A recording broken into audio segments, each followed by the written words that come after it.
Hey everyone, I'm back, albeit a bit late, with a video that I wanted to do for a while. But first, I just want to say thank you all for 115 subscribers, as well, it's in the name, but I hope this channel doesn't stop growing as I keep uploading, but that's besides the point. Call of Duty Zombies has always been iconic and memorable, from Black Ops 6 to World at War, and since then it's been imitated even more so because of that.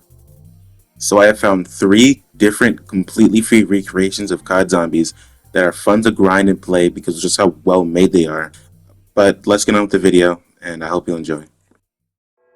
The first one I'm showcasing here is Michael Zombies. It's on Roblox and is available on PlayStation, Xbox, and basically anywhere else where you can find Roblox. Although I would not recommend playing this on mobile because either I'm just slow, or trying to play this game on mobile is like trying to play Black Ops 3 with a Wii remote. It just doesn't work for some reason. Anyways, out of the 4 I'm going to show you, this one is absolutely the most casual friendly of them all. It's just really easy to hop into because of its graphics, upgrade systems, and map design are just so simplistic and fun at the same time.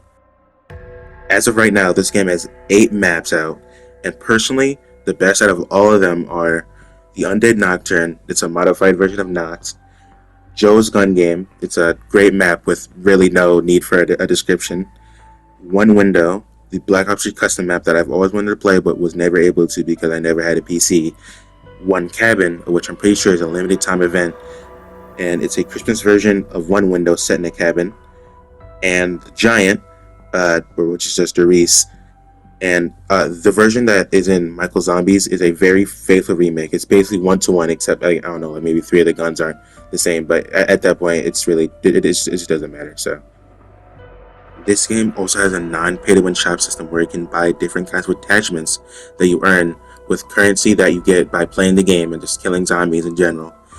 And then you can go to the shop later and then just buy whatever you want. Say it be a fire mod upgrade, maybe it's a suppressor, maybe it's just a weird looking red dot sight. But then after you buy that, you can go back out of the shop menu and then go to the mystery box, and there you can put attachments on your weapons and make them look really nice. And that's just one thing out of the many other things that I just really like about this game. So after playing this game for a fairly long while, I would give it a solid 9 out of 10. I really like how they went about making this game, and all the little pieces just fit together and make it a very enjoyable experience that I think you'll enjoy too. So on to the next game. So this next game is called COD Zombies, and that's corrupt spelled with a K at the start. And it's also found on Roblox, so you'll find it on the same places that you'll find Michael Zombies, just any modern gaming device. I would say this game is like the opposite of Michael Zombies in terms of game design. That's because this game aims more towards realism in its visual design and gun animations, as well as its map design being pretty unforgiving and challenging, at times at least. And also the fact that Corrupt Zombies uses it and builds upon all the upgrade and loadout systems that were in Black Ops Cold War, including the pack system to a sort of lesser degree. So just in case you forgot or for some reason skipped Cold War, its pre-game upgrade system made it so you had to get upgrade crystals from advancing through rounds or successfully exfilling to upgrade your perks, weapons, and ammo mods. And for the in-game upgrade systems, there are 3 tiers of armor and 3 tiers of pack-a-punch that you could buy with salvage and points respectively. So like in Cold War, when you're just starting out in Corrupt Zombies, you'll mainly be relying on skill and good movement to make it through high rounds without things like buff perks and armor. And that's exactly why I like this game so much and why I put it in this video. It is always a challenge that makes getting to high rounds fun and rewarding, and that's honestly very rare to see in any COD Zombies game, official or not. At this moment, Corrupt has 4 maps, starting with 5 from Black Ops 1. It's been remade exactly like how it was in its original game, even with the Pentagon Thief that's here to rob you and leave you with literally nothing, so you can get jumped by 10 zombies on round 7 because there's really nothing you can do about it. Then there's Nocturne Tone in Town. Both these maps are more like reimaginings rather than remakes, with Town just adding and building upon areas that were already in the original map, whereas Noct is like a whole new map with like 6 different rooms that weren't there in the original. But I think both these maps somehow feel like their original forms while adding so much, and I just absolutely love it. And then there's my personal favorite map, Undead Tower. And if you've watched like maybe any video from You Always Win, you already know what this is. But it's a map where you spawn at the base of a very tall, cornered staircase with perks and other upgrades on every floor, and Pack-a-Punch at the very top, among other things. After all the great things I've said about this game, I'd give it maybe like a 9.5 out of 10. But before I do that, I want to talk about some glaring issues that hold this game back from being a 9.5. My main problems with this game is its weapon leveling, camos, as well as just leveling up in general and corrupt. It's just buggy and poorly balanced. Either one, it's been bugged since the first time I played this game like 6 months ago on my alt account, or two, the XP gain and the camo tracking were just made to be very slow and inconsistent. I'm starting to feel like it's both because of the insanely high levels you gotta reach just to do something as simple as unlock a shotgun so you can add attachments onto it, and how the game can just be really glitchy at times for no clear reason. Speaking of attachments and weapon unlocks, I'd say that both of those systems are very pay to win. There's this currency system where you can earn these red shards by playing matches to buy attachments, or you can use premium currency to unlock any kind of grind locked item instead. You can see this kind of monetization in many different kinds of games, not just in Roblox, and personally, I don't see too much wrong with it, but where the problem lies is how extremely slow you actually earn these red shards. I'm talking like playing for over 9 hours, hitting 98 levels, while always reaching high rounds, just to not have enough shards to get a single decent attachment. That's the kind of slow I'm talking about here. Despite all that, there are two good things that I could give the attachment system. I really like how it's really well designed with weapon stats that go into great detail instead of just leaving you in the dark, as well as each gun having multiple unique attachments that look realistic.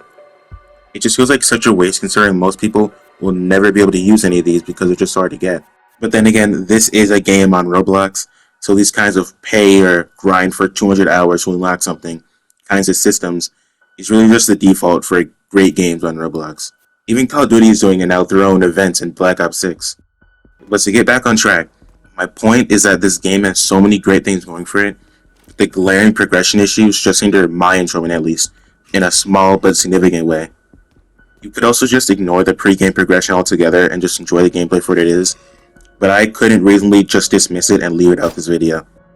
So because of all of those issues, COD Zombies goes from a 9.5 to an 8 out of 10 for me.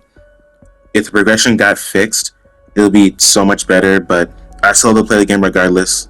So now that that's out the way, let's go on to the next game. Now for anyone that might click off because I'm talking about Fortnite, just know I wouldn't showcase the game to you if I didn't think it was really great and fun to play. Now for everyone else that's still here, the third and last game I'm showcasing in this video is a zombies map in Fortnite that is literally just called Zombies, like nothing else. And since it's on Fortnite, you can play this on anything from a PS4 to a smart fridge. And I'm not joking about that either. Someone out there has definitely played Fortnite on their fridge before. Like, just search it up. It's probably there. Anyways, there's 3 reasons why I think you'll love this map. 1, it's the best COD Zombies-like experience that you'll find anywhere in Fortnite. 2, it has really cool side Easter eggs. And 3, the XP that you get from this map is absolutely insane. Like I have not seen any other map that has XP like this. Before I say anything about the gameplay, just from a first look at the main menu, it's very clear to tell that this game had a great deal of effort and care put into it just by looking at this well-made main menu that has a difficulty changer that I'll talk more about in number 3 as I think it relates to it more. Secondly, all of the models and textures look like they're very high res and they look like they were custom made just for this map. This is especially impressive because it's surprisingly rare to see a game in Fortnite that actually looks like it used Unreal Engine 5 to its full potential. Going to the game itself, this map has all the things that's expected in any zombies game, being the mystery box, perk machines, and traps. But this game also has things that, at the very least, I haven't seen in any other COD Zombies-like game. It's got the trial machine / system that works exactly like how it did in Cold War Zombies, not in Black Ops 6. And even more surprisingly so, this game uses and improves upon the perk system that was from Vanguard Zombies and makes it work extremely well, with each tier of the perk actually doing something different or increasing the values to make you absolutely overpowered. In regards to the objectives, The power and pack-a-punch quests are fairly uncomplicated, with it only requiring you to open some doors and activate 2 generators to get both of those. The pack-a-punch machine itself works like how it did in Black Ops 3, where all you gotta do is just put it in the machine to upgrade it once, and if you want an ammo mod, just put it in there again and it'll give you a random one. Now, in regards to the visuals and map design, the map itself kind of reminds me of Origins mixed with Liberty Falls, if that makes sense, visually and gameplay-wise, respectively. That's probably why it connects and flows really nicely. There's also no part of this map that feels like dead space that serves no purpose. And a large part as to why that is because of the side Easter eggs. After scouring the map looking for side Easter eggs for like an hour, I found 4 of them, but it kind of depends what your definition of a side Easter egg is. Starting with the most important of the 4, the different parts of the shield. They're all shooting up at the map, and they have multiple places where they can spawn, so I'm going to show you the locations that I found so far, but in case you don't want to hear a no-nonsense guide on the spawns, because you want to find them on your own, skip to this timestamp, but regardless, here they are. Starting with 2 possible spawns for the main part of the shield, the first spawn can be resting here on a box and spawn, also known as the main courtyard if you look in the top left, and the next spawn is just right next to it. If you just turn around, it's resting on another box right here. Now for the 3 spawn locations I have for the blue crystal, being here resting on some sandbags in the open area left of the flogger trap in the lower alleyway. The next spawn is in the same area but ahead of the flogger trap this time, resting on this barrel. And the third is behind the flogger trap in the back alleyway, resting here on a barrel again. Now for the 2 spawns I got for the last part of the shield, being the cord. Starting here in flag site A, they can either be resting on a barrel closer to the power switch, or it could be resting on some sandbags in the same area, but in front of the huge cannon that's in the middle of that place. After you get all 3 of those parts, bring them to this crafting table that's just here before where the mystery box first spawns, and then bring them to this table, and hold interact on it for a little bit, and then after that, you'll have the shield. It has pretty generous hit detection with strong durability, and it's also absolutely essential in hardcore difficulty if you want to get anywhere near like round 25. Secondly, there's also a very interesting side Easter egg that I found while I was making this video, and it's that there's these red lanterns that are all around the map that when you shoot them, they turn to soul boxes. The only problem with that is that these lanterns, at least some of them, are pretty hard to do, as well as the fact that I have absolutely no clue what they do or what they lead up to. And I've seen no one else talk about these online, so I can't just search it up either. Either way, I'll show you 6 of the lanterns I found so far in case you might be able to figure this out faster than I can. So here are the locations now. I'll already show you the first one, so the second location is behind the trial machine outside of this window. And I should note that for this lantern, only close and direct line of sight kills count. So if you have a good weapon like the ray gun or the explosive repeater, you could just camp it in the corner and do it that way. But if you don't, just do this on an easier round, because it's just not worth it. Anyways, the third lantern spot is in the blast zone just before flak site A, resting on these sandbags to the left here. And the fourth lantern is in the back of this truck that's in front of the expo truck in the pack-a-punch area. The fifth one is inside courtyard B, just before Sweet Cola, and if you look through this window, you'll see it chilling on this faraway box on the right here. And the last one I found is just above the flogger trap on this cliffside, just right here. Another thing, I've seen these blue teddy bears that are all around the map that I also have absolutely no clue as to what they do, but I just thought I should mention it in case it's significant in some meaningful way. Lastly, I found at the very least one of the spawns for a key. This key goes to a truck that's in spawn in the pack-a-punch area, and so with the key, you can unlock a viable ending for a fairly steep price, allowing you to end the game without getting packed up. Since the lantern and teddy bear Easter eggs give you next to no clue as to what they do or could possibly do, if you play this map and figure either of those out, comment it here and I'll make sure to pin your comment. But aside from those few I found, that's about it for the side Easter eggs in this map. Now for my third and final reason, being this map's XP gains. You gain XP by killing zombies, progressing through rounds, and picking up ammo bags off the ground. And they give you good XP, but there are a couple of factors that dictate how much more or less you get per kill and ammo drop. But first, just to clear up any possible confusion, I'll, number one, explain how the difficulty changer works, and two, how greatly it affects your XP. This game has 3 different difficulties. those being easy, classic, and hardcore, each one being given their own description in game. But despite what these descriptions say, there really isn't too much of a change in difficulty between all three of those modes. Personally, I play on hardcore exclusively because it plays more like actual zombies due to the 4 perk limit and the slow health regen. And for number 2, the mode you pick doesn't in any way at all change how much XP you gain whatsoever. The only factors that change XP is how many times you packed your gun and what round it is. So with the packed explosive repeater and an ammo mod on, you can get like 100k XP per round starting from like round 25.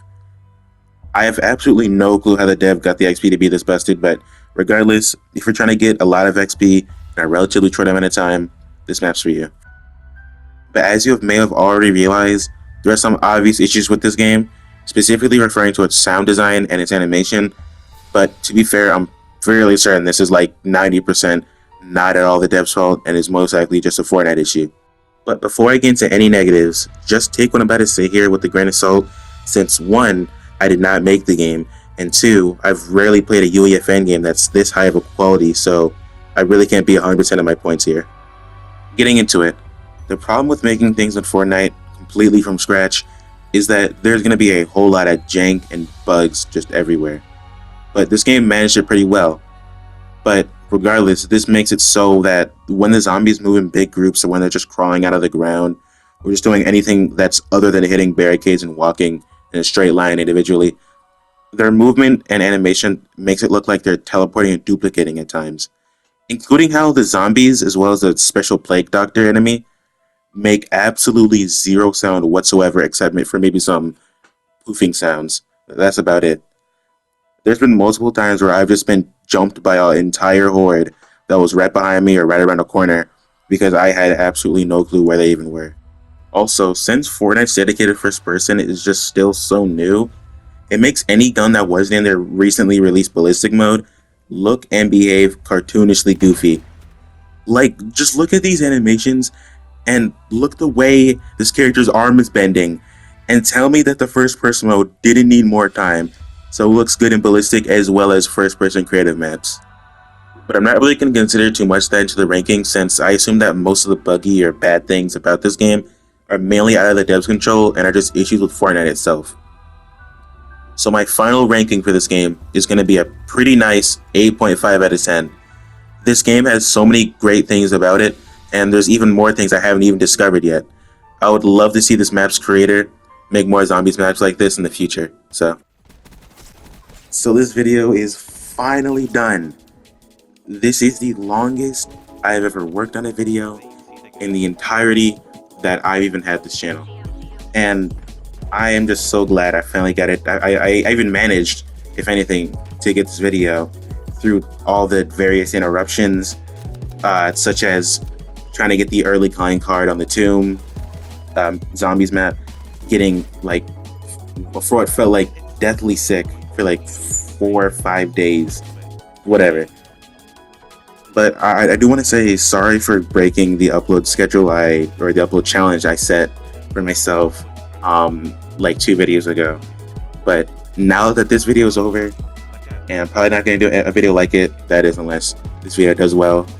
And I did enjoy making this video, by the way, but that's the point.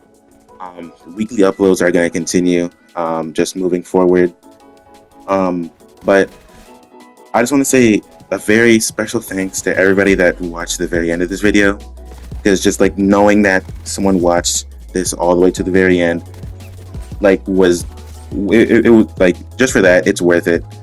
For this month-long process, it was worth it.